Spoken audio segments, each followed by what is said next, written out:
நம்முடைய இருந்தாலும் நாங்கள் நம்பி செயல்பட்டுக் கொண்டிருக்கின்ற ஒரே அரசு திராவிட முன்னேற்ற கழக அரசு. இந்த திராவிட மாடல் ஆட்சியில் நிலவரக்கூடிய இந்த திராவிட முன்னேற்ற கழக அரசில் நாங்கள் வைக்கின்ற மிக முக்கியமான கோரிக்கை, பல பணியாளர்கள் தொகுப்பூதிய பணியாளர்கள் 3 நாளைக்கு முன்னாடி தகவல் சொன்னாங்க.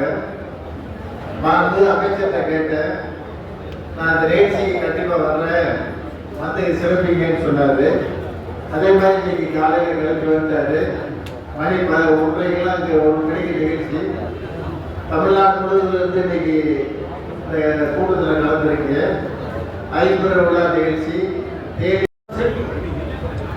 அண்ணன் தளபதியுடைய காலமாக இருந்தாலும் சரி, இந்த அரசாங்கத்திற்கு உதவியாக இருக்கக்கூடியவர்கள் அரசு ஊழியர்கள்.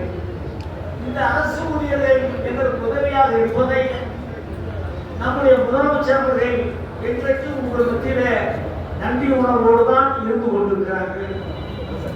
உங்களுக்கு வேண்டியவர்களை செய்வதற்கு வேண்டிய அந்த எண்ணம் நம்முடைய முதலமைச்சருக்கு இருக்கிறது. சொல்ல வேண்டும் என்று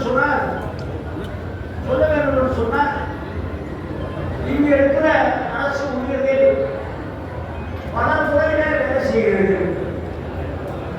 பல துறையில வேலை செய்வது அரசு ஊழியர் என்ற அந்த ஒரு போக்குமே அந்த இணைப்பிலே நீங்கள் எல்லோரும் ஒன்றாக இணைந்திருக்கிறீர்கள். இணைந்து அரசாங்கத்துக்கு ஒரு கோரிக்கை வைக்க வேண்டும். இந்த அரசாங்கம் நமக்கு செய்யும் கோரிக்கை வைக்க என்பது எல்லோரிடம் கோரிக்கை வைக்கிறோம்.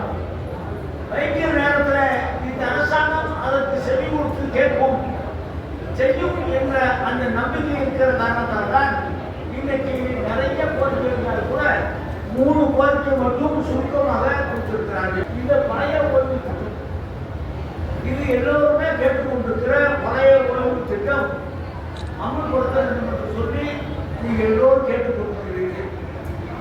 நம்முடைய முதலமைச்சர் அவர்களும் காலம் வருகிற நேரத்தில் விதிக்கிழமை செய்யாமல் வருகிற நேரத்தில் அதை செய்யக்கூடியவராகத்தான் நம்முடைய முதலமைச்சர் இருப்பாரை ஒழிய அதை தள்ளுபடி செய்யக்கூடியவராக இருக்க மாட்டார்கள். இந்த சுமையிலே நான் நம்முடைய முதலமைச்சரை பார்க்கிற நேரத்தில் இன்னும் 2-3 தினங்களிலே முதலமைச்சரை பார்க்கிற நேரத்தில் இந்த மாநாட்டுக்கு நான் வந்ததையும் நீங்கள் கோரிக்கை வைக்கிறதையும் நிச்சயமா நம்முடைய முதலமைச்சருடைய கவனத்திற்காக ஒன்று சேர்க்க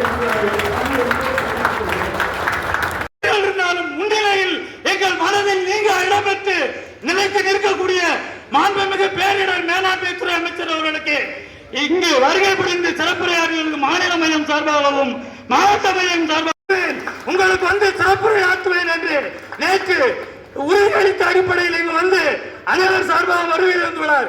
அவரை பலத்த கடவுளோடு வருக வருக என வரவேற்கிறேன். மேலும் எங்களுடைய